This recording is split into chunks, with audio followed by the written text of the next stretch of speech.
Bonjour à tous et à tous. Merci d'être là ce matin. On va attendre encore quelques minutes, le temps que tout le monde se connecte avant de commencer ce webinaire.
Vous me voyez?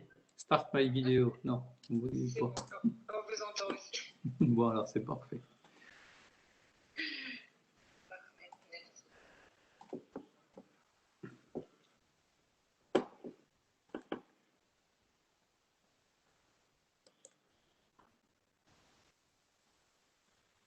Bonjour à toutes et à tous. Je vous propose que nous commencions ce webinaire qui est donc dédié aux objectifs de développement durable et surtout à la manière dont les entreprises peuvent les utiliser comme moyen de pilotage de leur stratégie RSE. Nous avons aujourd'hui les interventions donc, de Gilles Vermaux-Desroches, qui est vice-président de Global Compact France et qui nous présentera d'une part ce que sont les ODD, mais surtout la manière dont ils peuvent être utiles aux entreprises et également les actions qui sont à venir au niveau du Global Compact France, avec notamment un tour de France des ODD. Et nous aurons ensuite les témoignages de Frédéric Granado, qui est directrice RSE de Sanofi France, et de Sylvain Priou, qui est directeur QSE d'Abalone Intérim, et qui nous expliqueront justement comment est-ce qu'ils ont adapté le référentiel des ODD à leur entreprise. Si vous avez des questions, n'hésitez pas à les poser dans le chat qui est en bas à droite, puisqu'il y aura un temps d'échange à la fin pour prendre vos questions. Et je vais tout de suite passer la parole à Gilles pour nous présenter les ODD. Bonjour Pauline, bonjour tout le monde. Est-ce que vous m'entendez? Oui, très bien. Oui, très bien. Merci pour cette introduction. Merci pour cette rencontre pendant 1 heure sur les enjeux des ODD qui sont présentés dans la slide qui suit. Au fond, c'est ce sujet qui nous réunit. Alors, j'ai dit la slide qui suit. Est-ce que la présentation avance? Voilà, c'est parfait. Voilà. Au fond, juste un petit moment d'histoire au début de ce temps que nous passerons ensemble. Moi, je suis Gilles Vermaux-Desroches, je suis directeur du développement durable de Schneider Electric et aussi vice-président du Global Compact France. Il se trouve que Jean-Pascal Tricoire, le président de Schneider Electric, qui a été pendant 2 mandats président du Global Compact France, est aujourd'hui membre du board du Global Compact présidé par le secrétaire général des Nations Unies, dans lequel on trouve toutes les parties prenantes, dont 3 entreprises. Et Jean-Pascal a la joie d'y représenter et notre entreprise et au fond la France et l'Europe d'ailleurs avec Enel. Alors, pour ceux qui découvriraient le sujet, peut-être quelques mots sur ce qui nous réunit aujourd'hui. Au fond, ces 17 objectifs du développement durable et ces 10 principes. Pour dire quelque chose qui est assez important à avoir en tête, c'est que quand en 1999, Kofi Annan fait le choix d'écrire les 9 principes du développement durable, les 9 principes du Global Compact, qui deviendront 10, dans le cadre d'un sommet qui a d'ailleurs lieu en France et sous l'amicale pression de Jacques Chirac, est ajouté le 10e principe pour l'action contre la corruption.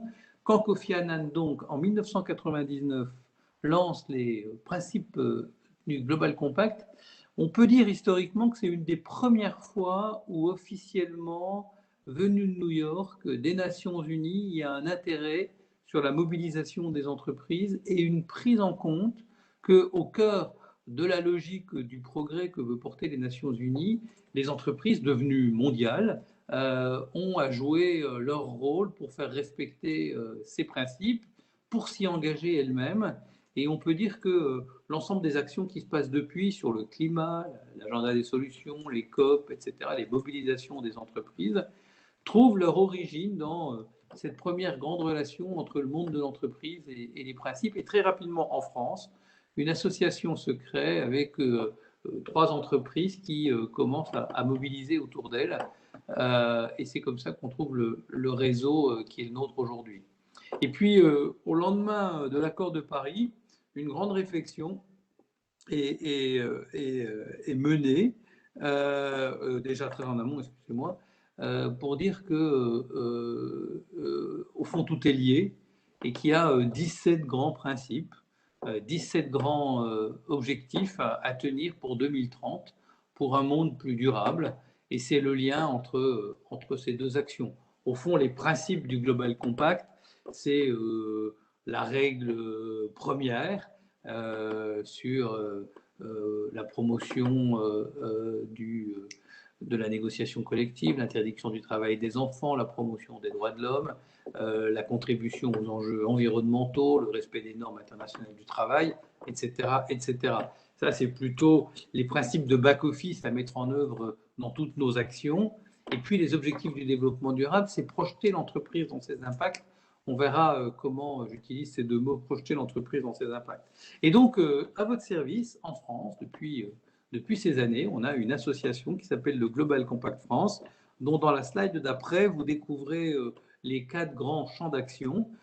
L'idée, c'est de promouvoir l'intégration des objectifs du développement durable dans les entreprises qui ont signé officiellement à l'ONU le Global Compact, mais aussi plus généralement. La particularité de la France, et vous le découvrirez dans le nombre d'adhérents que nous avons en France, c'est que petite entreprise, très petite entreprise, grande entreprise, se partagent cette mobilisation pour les principes du développement durable, pour les principes du Global Compact et les objectifs du développement durable. On a probablement en France plus de PME et de TPE dans cette logique que dans les autres pays du monde, et c'est une force pour voir comment c'est ensemble, toutes ces entreprises-là, qu'on réfléchit à cette question.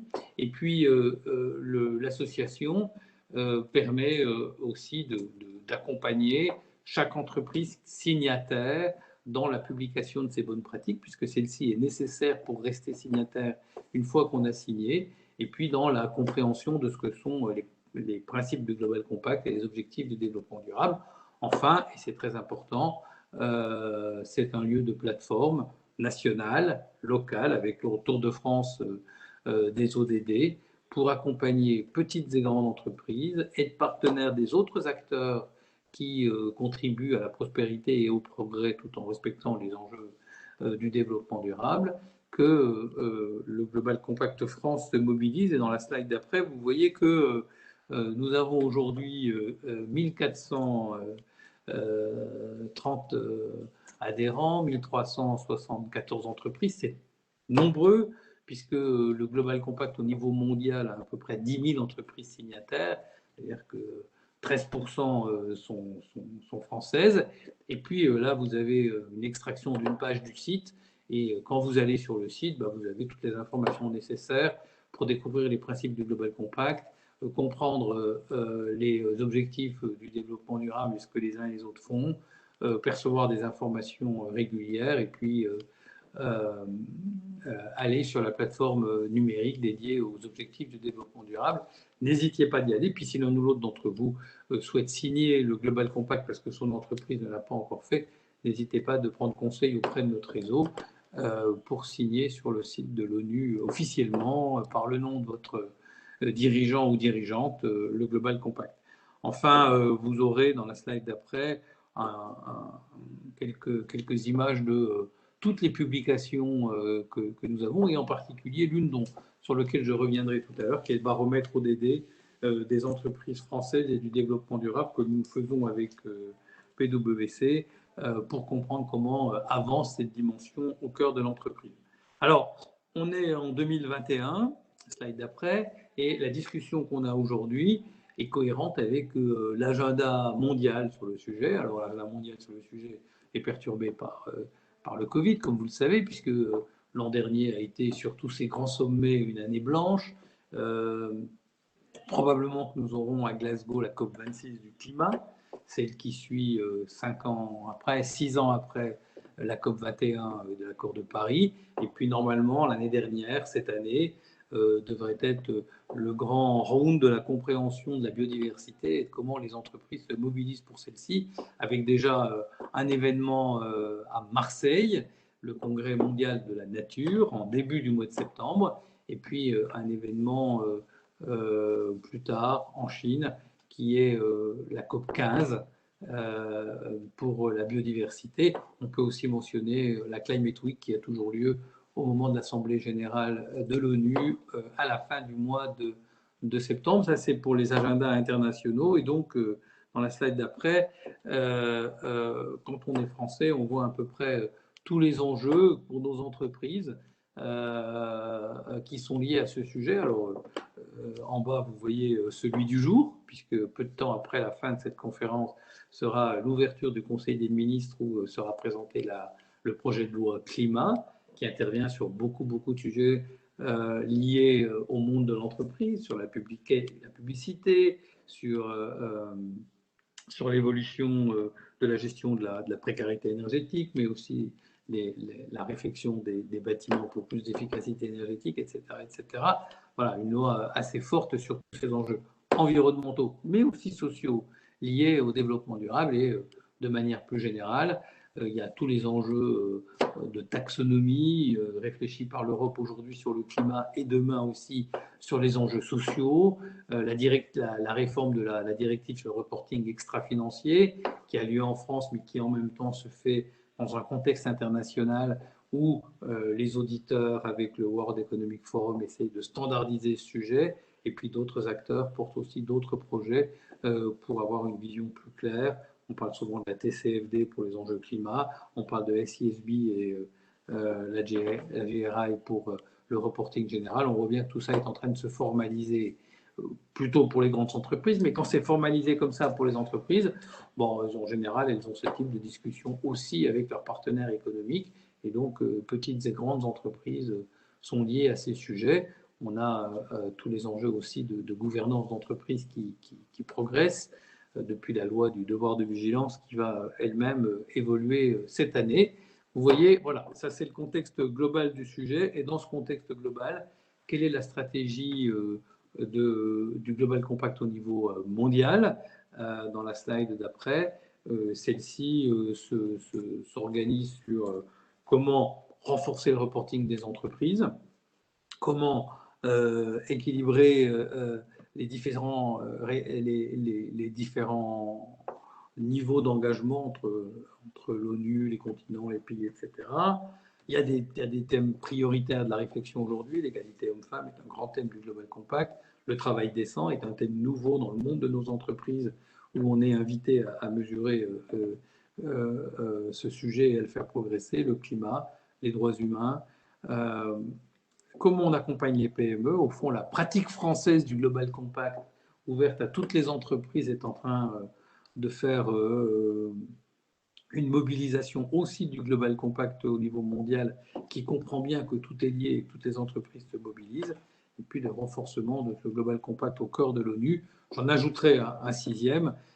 Toutes les entreprises ont été invitées, vous pouvez encore le faire si vous ne voulez pas, à participer à un grand mouvement du Global Compact pour le multilatéralisme, c'est-à-dire de considérer que la paix est un acteur fort de la prospérité et de la construction de demain, et que probablement dans le bilatéralisme qu'on a vu se développer ces dernières années, il y a quelque chose qui va manquer, et d'où cette promotion du multilatéralisme. Et dans la slide d'après, vous voyez qu'on passe de l'ONU au Tour de France en passant par Troyes, Vannes, Lille, Clermont-Ferrand, Nice, Normandie, à Marseille, Toulouse, Montpellier.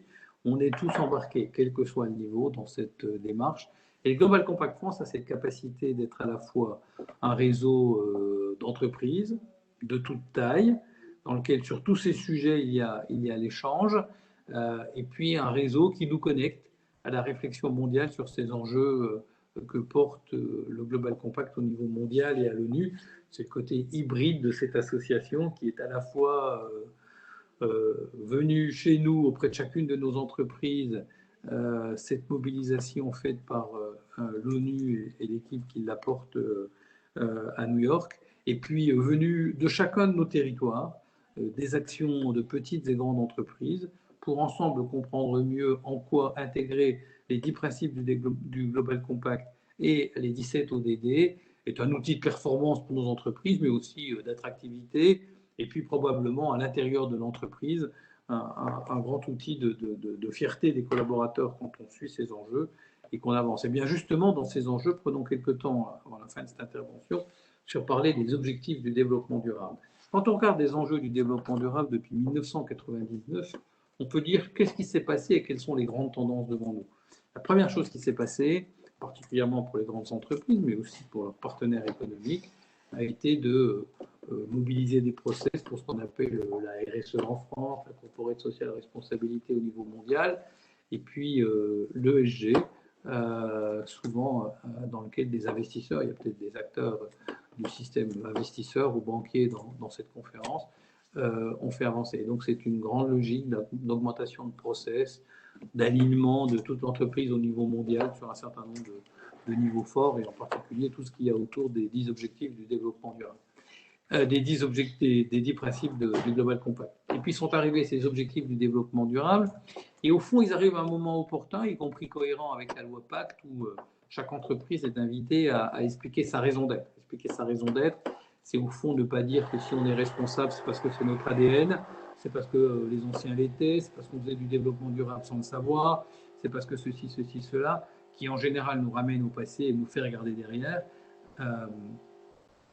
Engager les ODD, écrire sa raison d'être, c'est projeter l'entreprise dans l'avenir et en général repérer comment, avec cette grammaire que représentent les ODD, on définit sa contribution au bien commun. J'aime bien utiliser ce mot de grammaire, parce que la grammaire, c'est ce qu'il y a partout pour qu'on puisse se comprendre. Et de fait, aujourd'hui, les ODD est une grille partagée par les États, les régions, les villes, les ONG, les citoyens, les entreprises, compréhensibles partout. Chez Schneider Electric, on en parle beaucoup avec les collaborateurs. C'est un bon chemin pour comprendre ce que l'on fait, probablement plus simple que l'ISO 26000, que beaucoup d'autres documents, que la TCFD, etc.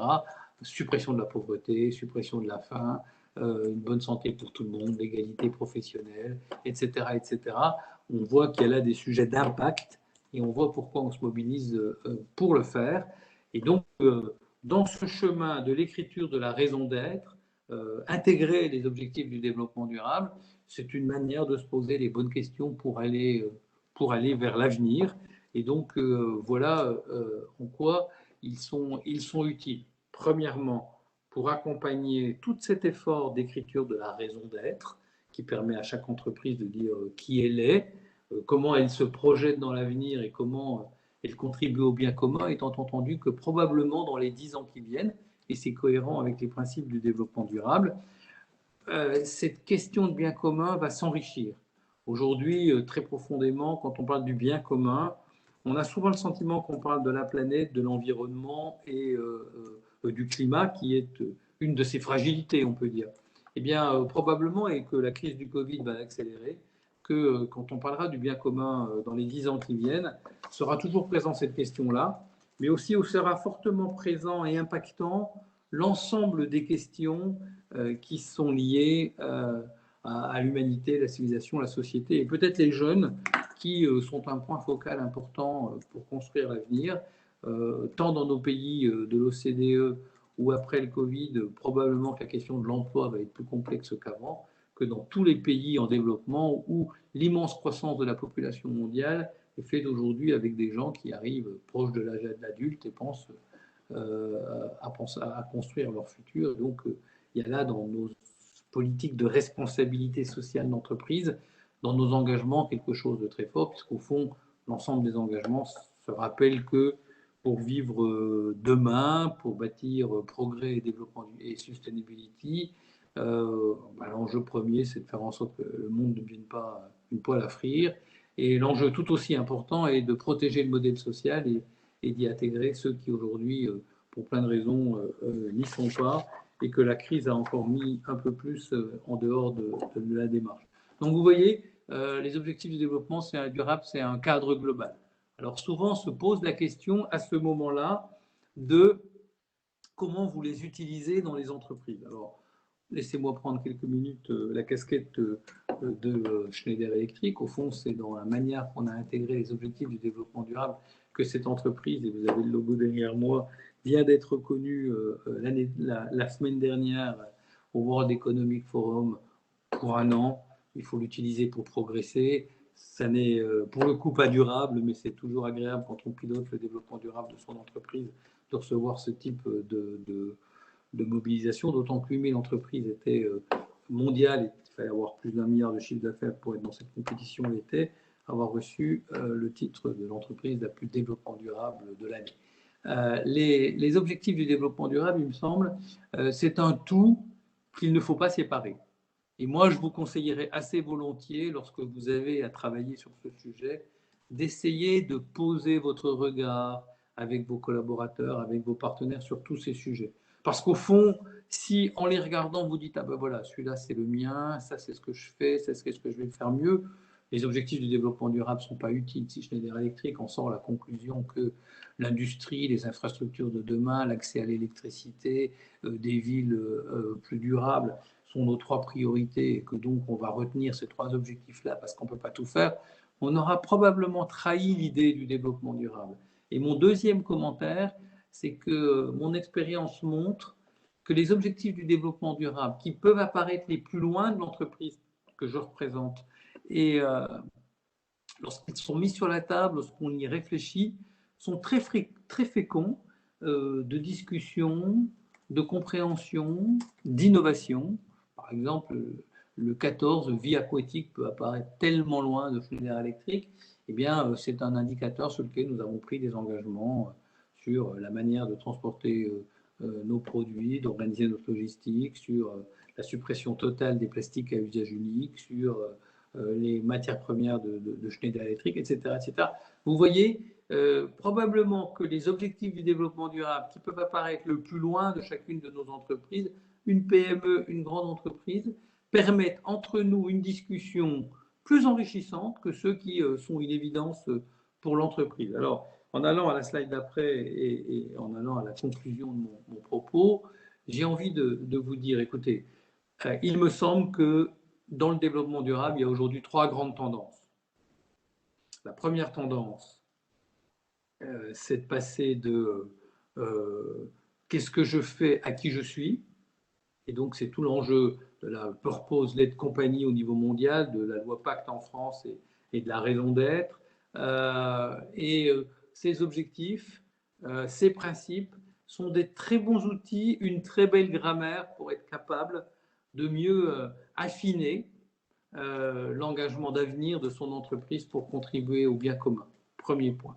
Deuxième point, grande tendance, nos entreprises ont à l'intérieur d'elles-mêmes fait des progrès qu'il fallait pour être plus en adéquation avec ces objectifs, avec la RSE.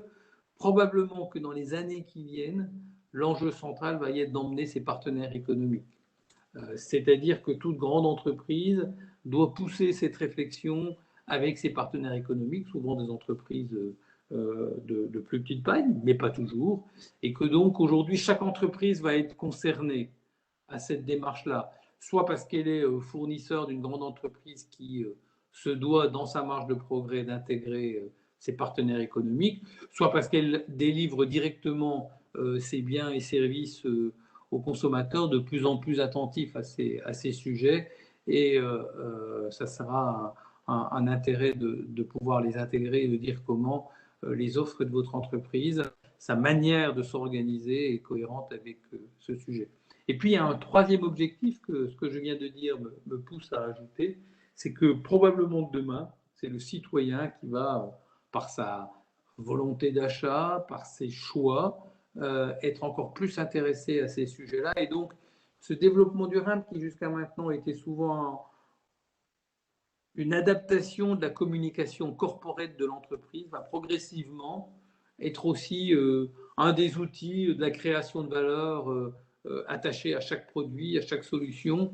Vous voyez, la discussion d'aujourd'hui est un peu à un moment charnière entre l'entreprise qui, par ses propres opérations, progresse, définie dans le 360 degrés de l'ESG, son progrès, et qui va maintenant vers une plus grande prise de parole extérieure pour affirmer comment on contribue au bien commun et par là même être attractif, attractif pour des nouveaux employés, attractif pour ses investisseurs, attractif pour ses clients, et puis en même temps engager tout son écosystème, amont, aval, pour partager cette belle logique. Dans le document que vous pourrez télécharger, qui s'appelle Baromètre des objectifs du développement durable et des entreprises françaises, vous découvrirez comment, de fait, on peut aujourd'hui préciser que performance et développement durable sont liés et que les ODD sont le pont de ce lien, cette capacité de porter ensemble les sujets, et que par ailleurs, on voit une très grande augmentation de la prise en compte, de la compréhension des objectifs du développement durable. Alors, les acteurs publics en parlent davantage, les grandes entreprises, mais aussi les petites entreprises. Moi, je suis toujours très impressionné de la vitalité d'une petite entreprise qui prend en compte ces sujets, de ce que ça dit de l'entreprise, de son évolution, de ses dirigeants, mais aussi ce que ça dit de sa capacité d'être demain un des acteurs de la performance à la fois du territoire. On parle souvent des ODD au niveau des objectifs de la feuille de route des ODD françaises, mais aussi dans sa relation avec ses partenaires. Le Global Compact étant sur le sujet un levier d'engagement, et on voit donc la capacité que ça donne pour tout type d'entreprise et le progrès porté par chacun sur ces enjeux du développement durable et des objectifs du développement durable. J'adore, et je finirai par là, les raisons que l'ensemble des répondants à cette enquête ont données pour leur engagement sur les enjeux de développement durable. Aujourd'hui, pour quasiment 70% des gens, c'est une manière de rendre plus pertinent sa politique de RSE en la confrontant à un document global, partagé par tous. Et puis, c'est aussi de plus en plus par conviction personnelle que les acteurs le font. Et souvent, quand on entend par conviction personnelle des acteurs, c'est que progressivement, chacun dans sa famille a des enfants plus mobilisés sur cette planète à développer, et par ailleurs plus connaissants, parce que ils ont appris des choses sur le sujet. Et donc, je vous encourage tous de prendre ces ODD à la fois comme un outil de progrès, un outil d'animation de l'entreprise, de réflexion stratégique pour l'avenir, et un socle pour la gouvernance dans chacune de vos entreprises. Merci beaucoup et je reste à votre disposition. C'est très important maintenant. On va écouter deux entreprises, une petite, une grande, pour voir comment elles se mobilisent et elles utilisent le Global Compact comme un levier de progrès. Merci beaucoup Gilles pour cette présentation. En effet, maintenant, on va passer au témoignage de Frédéric Granado, donc directrice RSE de Sanofi France, et de Sylvain Priou, directeur QSE d'Abalone Intérim, pour justement savoir un peu mieux, comprendre comment est-ce que, en pratique, ils ont intégré le référentiel des ODD dans leur stratégie RSE.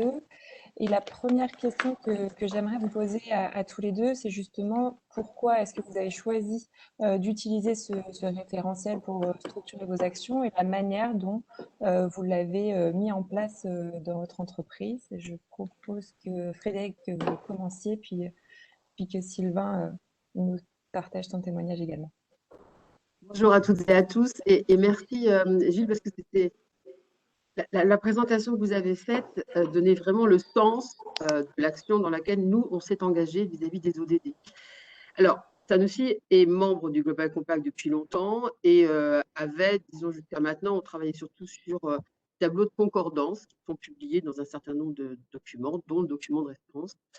Et il se trouve que sur la France, puisque moi je suis de la RSE en France, il y a 2 ans, le gouvernement donc, a présenté sa feuille de route pour les ODD à l'Assemblée nationale des Nations Unies. Je venais d'être nommée quelques temps plus tôt, et j'ai choisi avec une de mes collaboratrices qu'on justement on utilise cet engagement de la France et cet encouragement des entreprises à aller plus loin sur la mise en œuvre de la dynamique des ODD pour publier en fait l'engagement de Sanofi France vis-à-vis des ODD.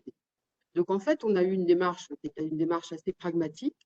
Nous avons regardé dans l'ensemble des documents, dans l'ensemble des activités que nous menions, à quels objectifs de développement durable nous contribuons aujourd'hui et éventuellement les engagements que nous pouvons prendre pour demain. Alors, quand vous êtes Sanofi, vous avez une raison d'être, c'est simple, notre raison d'être, c'est de prévenir les maladies, de contribuer à guérir et à soigner le maximum de personnes possible. Donc, à partir de là, notre première responsabilité, c'est une responsabilité en tant qu'acteur de la prévention et du soin. Donc, vous pourriez vous dire, bien, Sanofi, l'objectif du développement durable auquel le groupe contribue et les engagements qu'il prend, c'est autour uniquement de l'objectif 3, qui est celui de bonne santé et de bien-être. Et on s'est dit, c'est un peu ce que disait Gilles tout à l'heure, on va aller un peu plus loin. C'est-à-dire que, certes, on a une responsabilité en tant qu'acteur de la prévention et du soin, mais au-delà de ça, on a également une responsabilité en tant qu'acteur économique et social, puisque en France, Sanofi emploie 25 000 personnes. Nous sommes présents dans 10 régions, nous avons 32 sites. Nous travaillons avec un écosystème important puisque nous travaillons avec plus de 9000 PME, PMI. Donc, et start-up, il était évident que nous avons une responsabilité à ce niveau-là. Et puis, compte tenu de cette empreinte économique et sociale qui est la nôtre, nous avons également une responsabilité en tant qu'acteur dans la cité vis-à-vis des populations plus vulnérables, qu'il s'agisse d'un accès aux soins pour ces populations plus fragiles, mais également une dynamique autour de l'insertion économique et sociale des populations plus défavorisées, en particulier les jeunes des quartiers prioritaires de la ville, par exemple, également au niveau des jeunes en situation des personnes en situation de handicap. Et puis, nous avons bien évidemment, et nous participons depuis quelques années maintenant, à ce mouvement de réduction de notre empreinte environnementale. Donc, quand on regardait l'ensemble des terrains de responsabilité qui sont les nôtres, bien évidemment, nous contribuons à peu près 13 objectifs du développement durable sur 17 aujourd'hui. Et donc, de façon assez pragmatique, nous avons regardé ce que nous faisions, soit sur le plan national, soit sur le plan régional, pour nourrir ces objectifs et le sens que ça pouvait donner à l'ensemble de l'entreprise. C'est-à-dire, ce qui est intéressant dans les objectifs du développement durable, c'est cette grammaire commune. C'est-à-dire que ça donne un sens au-delà de ce que fait l'entreprise au quotidien, de contribution à un objectif qui est beaucoup plus important, qui est un objectif d'amélioration de l'état de santé de la planète, de vivre de la meilleure façon possible, etc. Donc, c'était ça qui a motivé, il y a à peu plus d'1 an maintenant, le fait que nous intégrions beaucoup plus ces objectifs du développement durable dans la politique de responsabilité sociétale de Sanofi en France. Et d'ailleurs, aujourd'hui, nous allons aller un peu plus loin en essayant de préciser des engagements par objectif et éventuellement de regarder également les objectifs sur lesquels aujourd'hui, très naturellement, comme le signalait d'ailleurs, on ne pense pas être, par exemple, la vie aquatique. On est en train d'y réfléchir également pour voir comment nous pourrions contribuer à cet objectif. Voilà, en 2 mots, ce qui nous a amené à travailler sur les objectifs du développement durable et à les intégrer plus dans la politique de responsabilité sociétale de l'entreprise. Merci Frédéric. Sylvain, je vais vous laisser également nous présenter voilà, les objectifs aussi que vous souhaitiez atteindre en intégrant ce référentiel et la manière dont vous avez mis ça en place dans votre entreprise. Alors, bonjour à tous, donc je suis Sylvain Priou, le directeur QSE du groupe Abalone. Donc, le groupe Abalone est un groupe de ressources humaines Nous avons une soixantaine d'agences en France, quelques-unes en Belgique, au Luxembourg, en Allemagne et en Pologne. Le groupe existe depuis 30 ans. Il a été créé par François-Xavier Moutel. François-Xavier Moutel, qui paraissait au départ un peu pour un illuminé, par exemple, lorsqu'il investit sur les premières Mia électriques, une vingtaine de véhicules où il voulait en fait décarboner les déplacements des intérimaires. Ensuite, quelques temps plus tard, il a monté son siège social à Nantes en voulant un bâtiment énergie positive. Il est encore passé pour un fou, c'est le premier bâtiment comme ça en Europe. À l'époque, on disait il est beaucoup trop grand, maintenant on dit il est un peu juste, voire franchement petit. Donc le début de la démarche a commencé il y a bien longtemps, orienté au départ sur une partie environnementale, mais de par notre métier où on gère beaucoup de travailleurs intérimaires, sur la partie sociale, sociétale. Et donc, différentes choses étaient mises en place et on s'est posé la question de se dire, ce serait bien que l'on ait une reconnaissance. Attention, pas vers l'externe. Ça, c'était pas le propos, c'était vers l'interne. Comment réussir à déployer nos actions. Par rapport à ça, on a réfléchi à, bon, pourquoi pas avoir un label. Et là, on s'est aperçu qu'il y avait une foultitude de labels RSE et que cela ne voulait plus pour nous dire grand-chose. Et on ne voulait pas non plus de quelque chose qui soit coercitif. On voulait garder notre liberté, c'est dans l'ADN de notre entreprise, de se faire plaisir, et de faire plaisir à nos salariés et de faire en sorte que l'on avance dans le même sens. Donc, c'est un peu pour ça qu'on s'est rapproché, enfin c'est beaucoup pour ça d'ailleurs, qu'on s'est rapproché du Global Compact par rapport à la philosophie du Global Compact. Une équipe jeune, une équipe dynamique, une équipe très, très ouverte et les objectifs de développement durable sont venus naturellement. Maintenant, je ne fais pas une fixette sur le fait de dire « Oh là là, je ne coche pas cet objectif ». On n'est pas parti de ça. Nous sommes partis de faire remonter de nos agences ce que eux mettaient en place de manière quasiment autonome et se dire ah ça c'est une excellente idée, on pourrait le déployer sur l'ensemble de nos agences. Et de fait, on s'aperçoit que ça rentre dans un des objectifs. Génial. Alors pourquoi je dis ça? Parce que la RSE, les objectifs de développement durable, c'est un monde qui peut paraître un monde de bisounours, mais c'est un monde aussi qui peut faire peur.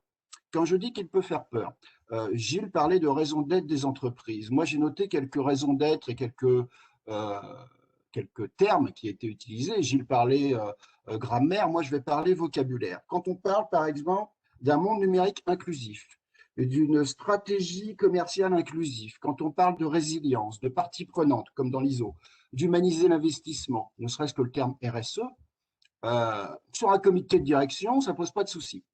Maintenant, quand vous descendez sur toutes les strates de l'entreprise, est-ce que ce type de langage parle à tout le monde?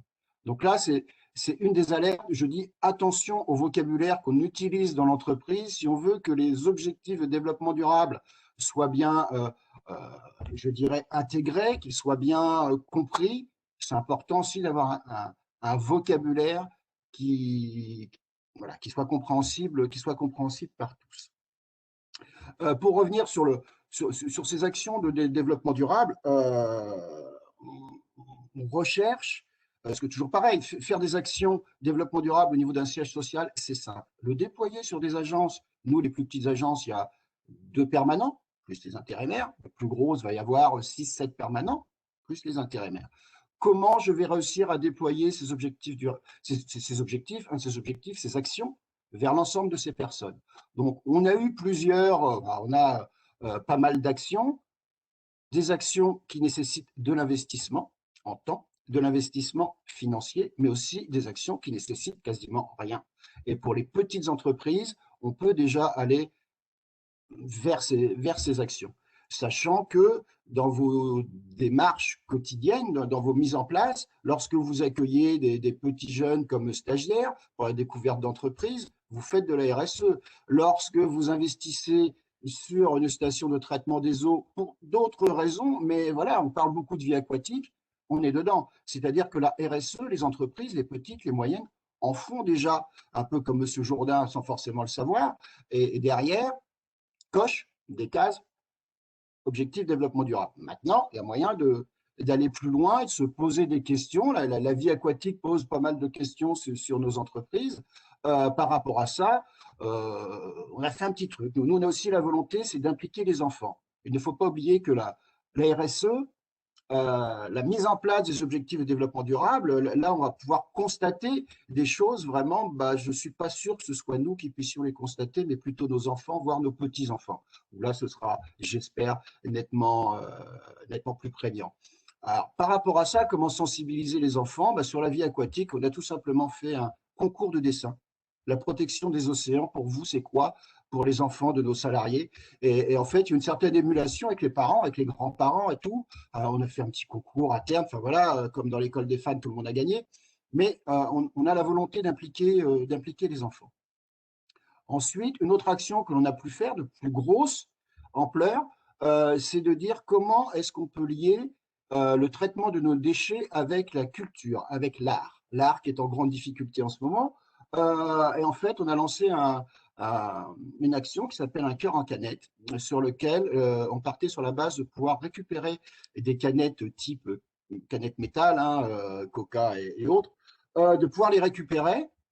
Donc, on a investi dans des petits collecteurs en carton qu'on a distribués dans les écoles, dans les entreprises, chez nos clients, chez nos partenaires, pour récupérer toutes ces canettes.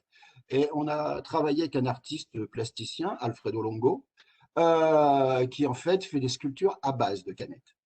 Et par rapport à ça, au final, nous avons réalisé un cœur de 35 000 canettes qui à l'heure actuelle est exposé sur nous avons un data center sur Metz et qui sera bientôt exposé à Nantes en partenariat avec l'hôpital et le service cardiologie pour boucler la boucle. Mais ça a permis d'impliquer et l'encadrement et les équipes et les équipes de permanents, les intérimaires, les gamins, les écoles. Vraiment un ensemble où là, on estime qu'on a réussi effectivement, on a coché aussi on a coché plusieurs ODD, mais c'est pas c'est pas forcément un objectif tracé au départ, c'est de se dire qu'est-ce que l'on peut faire pour que nous-mêmes, on ait l'impression d'être utile à nos équipes, utile à nos entreprises, utile à l'extérieur. Et ensuite, vous allez voir, par miracle, vous allez cocher des ODD. C'est automatique. Donc voilà un petit peu pour notre expérience des ODD. Merci beaucoup, Sylvain. Je rappelle juste, si vous souhaitez poser des questions, n'hésitez pas à utiliser le chat qui est en bas à droite pour qu'on puisse ensuite les poser aux intervenants.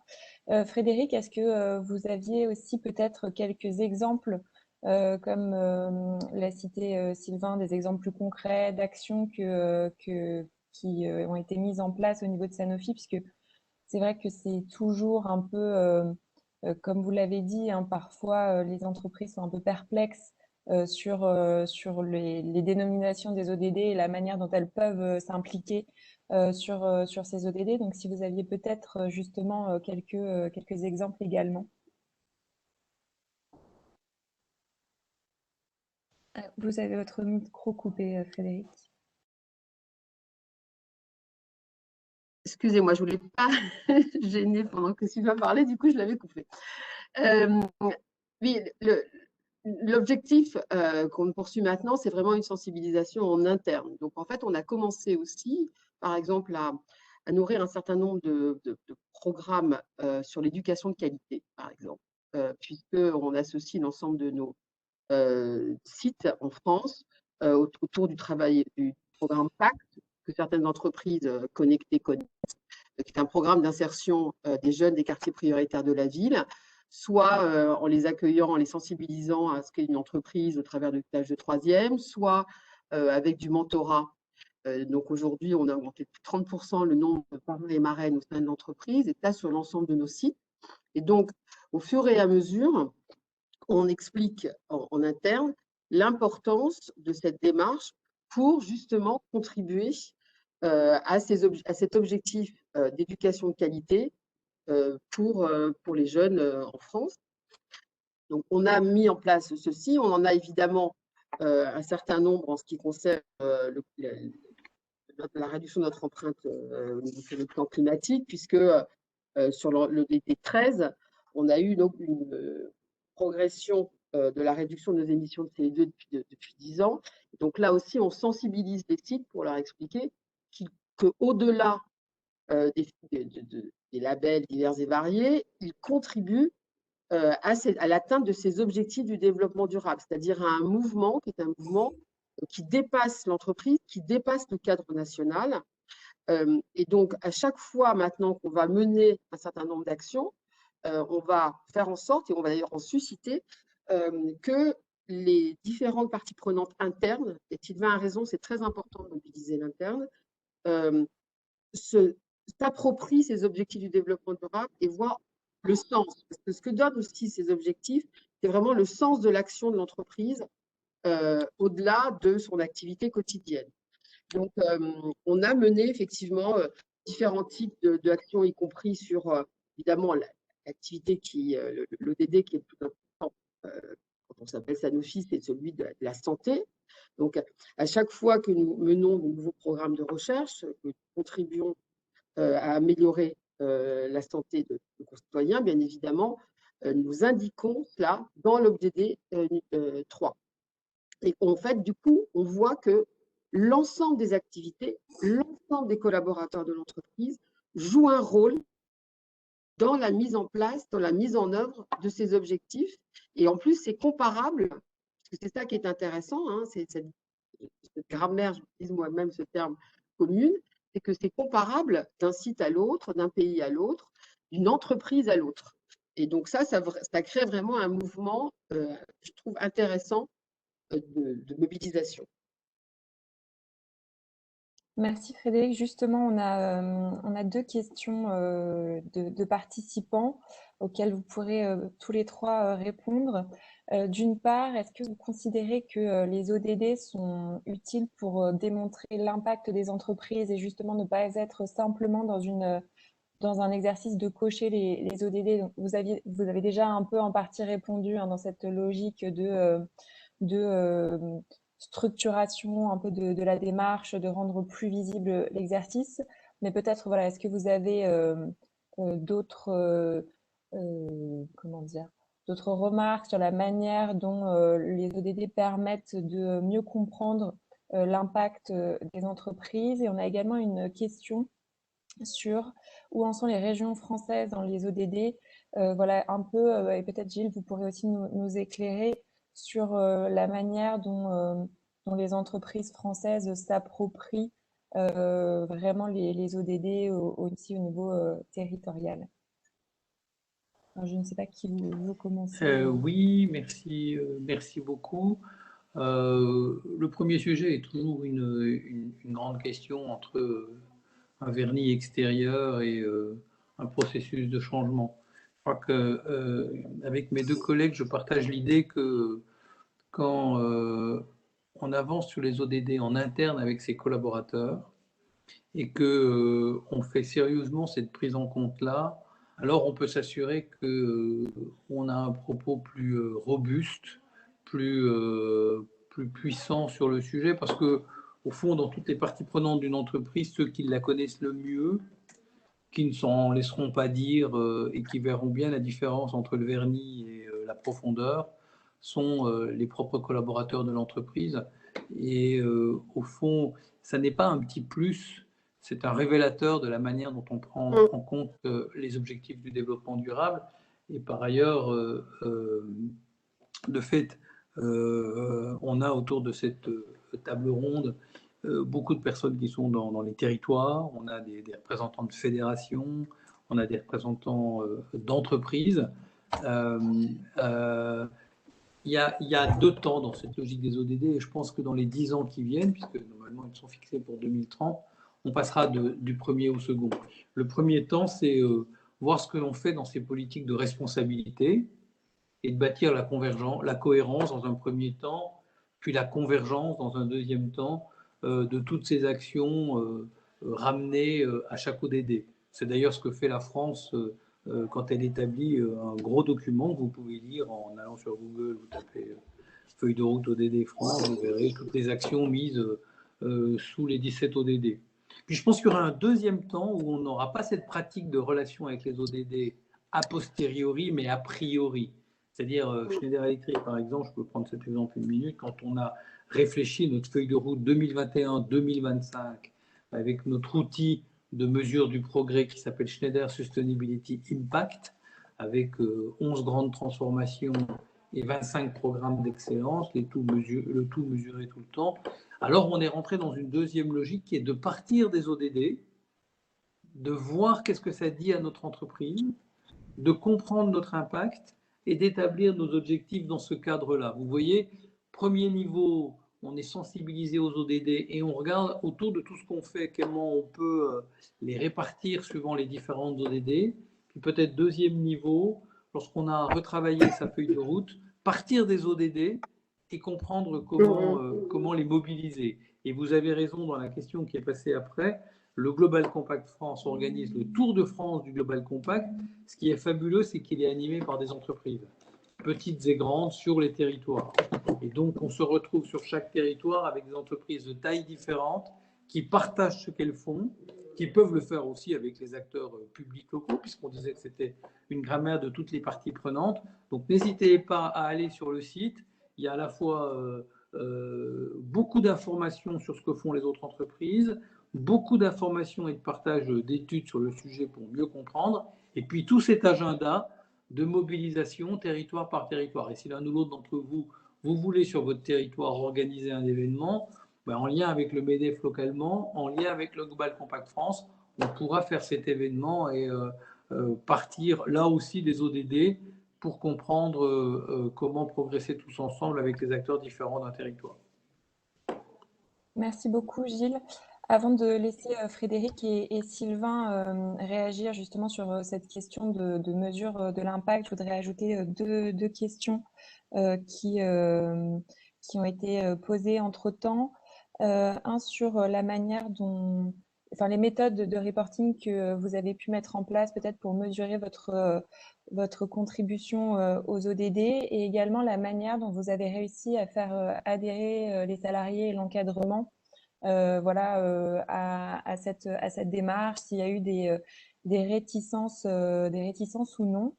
Et avant de vous laisser répondre, je vais juste préciser aux participants qu'on enverra les slides de présentation d'une part, mais aussi les rapports qui ont été faits par Sanofi France et Abalone Intérim, mais également le MEDEF qui est aussi membre du Global Compact et qui a fait son rapport de participation aux ODD et qui vous donneront également des exemples de reporting, de valorisation de cette démarche. Alors, je vais peut-être laisser Sylvain réagir et ensuite Frédéric. Oui, alors par rapport à ce type de questions, j'aurais surtout une observation à faire et un conseil, c'est le droit à l'échec. C'est pas parce qu'on a fixé des objectifs qu'on va forcément y arriver. Première chose. Alors, je vais vous donner un exemple tout bête. Nous avons, je vous disais, un siège social de qualité environnementale, censé être autonome en énergie, sauf qu'on investit aussi, et de plus en plus, d'année en année, maintenant c'est à peu près de 50% de notre flotte, en véhicules électriques et aussi en véhicules hybrides. Mais sauf que les véhicules électriques, on les branche au siège social. Et du coup, le siège social, avec ses panneaux solaires, ses éoliennes qui sont un petit peu défaillantes, on est en train de les changer, et autres, il n'arrive plus à suivre. Donc, on pourrait dire, ah bah, attendez, votre bâtiment à énergie positive, c'est de la rigolade. Là, effectivement, là, on n'arrive pas à suivre. Mais ça nous fait rebondir sur comment on fait derrière. Qu'est-ce qu'on peut améliorer? Du coup, on envisage, c'est le projet de mettre des ombrières solaires au-dessus du parking pour réussir justement à récupérer une nouvelle énergie. Après, le monde des ODD, c'est le monde de la vraie vie quand même. C'est-à-dire que nos ombrières solaires sur le parking est en limite de propriété. Pour l'instant, on n'a pas l'autorisation de le faire parce qu'on est juste en limite de propriété. Il faudrait qu'on recule notre parking. Ce n'est pas parce qu'on se lance sur des démarches qu'on n'aura pas de difficultés. Ce n'est pas parce que nous sommes sur je dirais, une philosophie positive qu'on ne va pas avoir des soucis. On va forcément avoir des salariés qui peuvent dire « Ouais, mais enfin, ça n'empêche qu'on a eu un prud'homme. » Ouais, c'est la vie de l'entreprise. On aura des prud'hommes, on aura peut-être des licenciements, on aura des galères, ça ne va pas empêcher les contrôles URSSAF, ça ne va pas empêcher les contrôles de l'inspection du travail, mais cela dit, ça montre quand même notre volonté sur les sur les axes, sur les actions. Beaucoup d'entreprises, enfin la plupart des entreprises sont aussi sur une problématique d'accident du travail. On est bien sur le bien-être des salariés par rapport à ça. D'ailleurs, nos collègues belges ne parlent pas de sécurité et santé au travail, mais parlent de bien-être au travail. Alors ensuite, il faut savoir où sont les limites. Et donc, surtout, il ne faut pas avoir un discours où l'objectif, il faut le tenir à 100%, sinon il faut avancer, il faut y aller, je dirais, sur un juste milieu pour inciter les salariés de dire « Ok, on va sur des choses ». Pour répondre à une autre question, comment les salariés ont été impliqués, voilà, c'est simple, c'est souvent ça vient d'eux. On a eu une de nos agences pour Octobre Rose qui a mis, en fait, on a des petites imprimantes 3D qui permettent de faire des petits stickers, des petits trucs là. Et on avait des porte-clés avec le cœur rouge pour continuer avec notre cœur en canette. Et ben eux, pour ce mois-là, les ont fait en rose. Ouais, c'est pas mal comme idée, ça mange pas de pain, mais voilà, c'est bien, vous avez fait une bonne idée. Bah, ensuite, on va le proposer aux autres agences.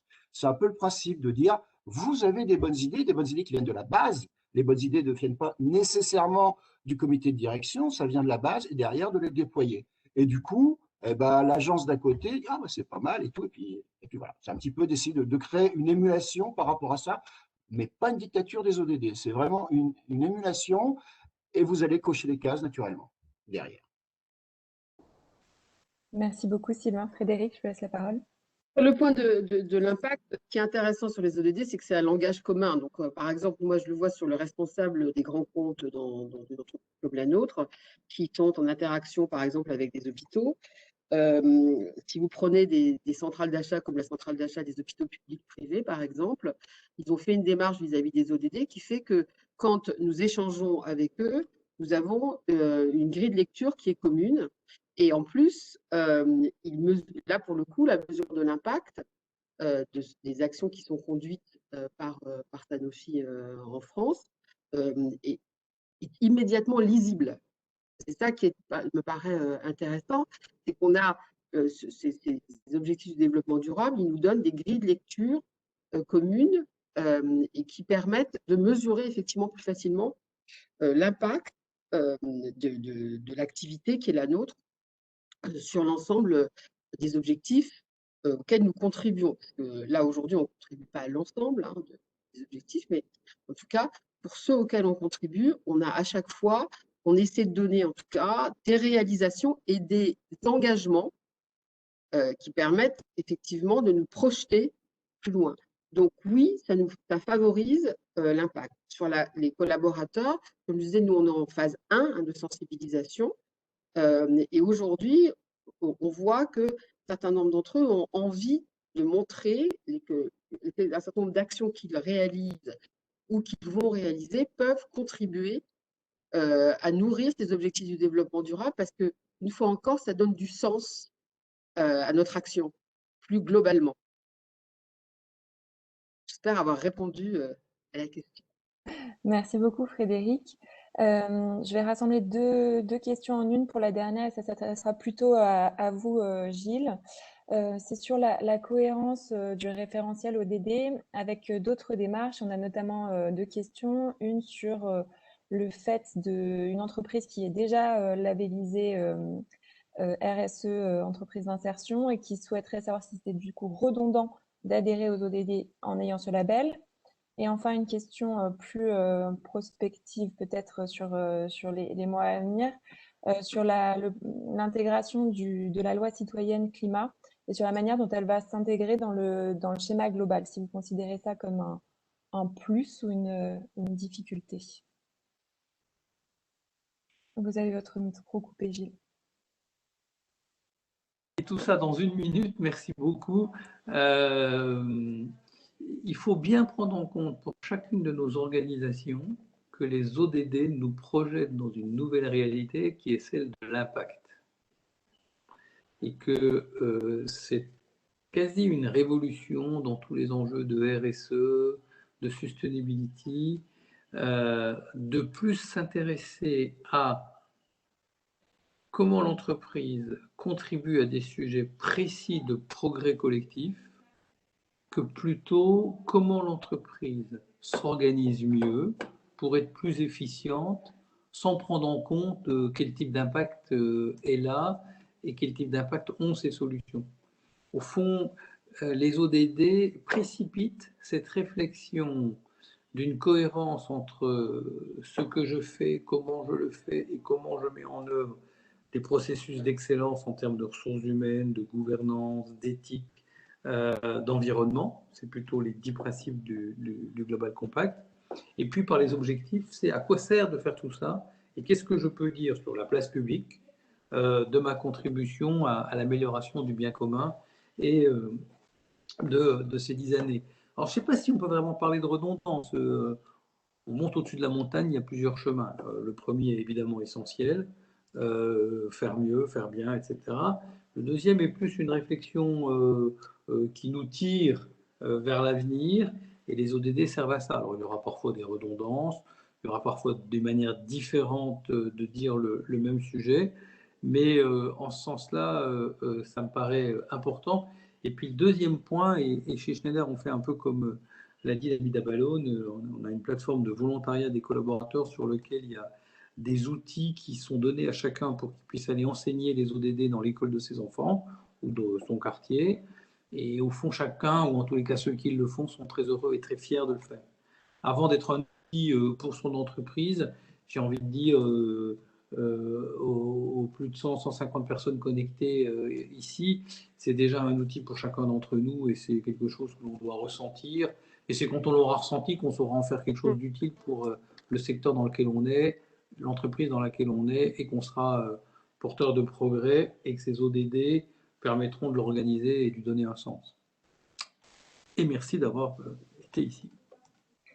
Un grand merci à tous les trois pour vos interventions ce matin. On avait plus d'une centaine de participants connectés, donc on voit que le sujet intéresse et je pense qu'on aurait pu continuer les échanges plus longtemps parce qu'il y avait beaucoup de choses à dire. On va partager une fiche récapitulative de nos échanges de ce matin avec également les ressources du Global Compact pour que chacun puisse avoir des pistes pour aller plus loin.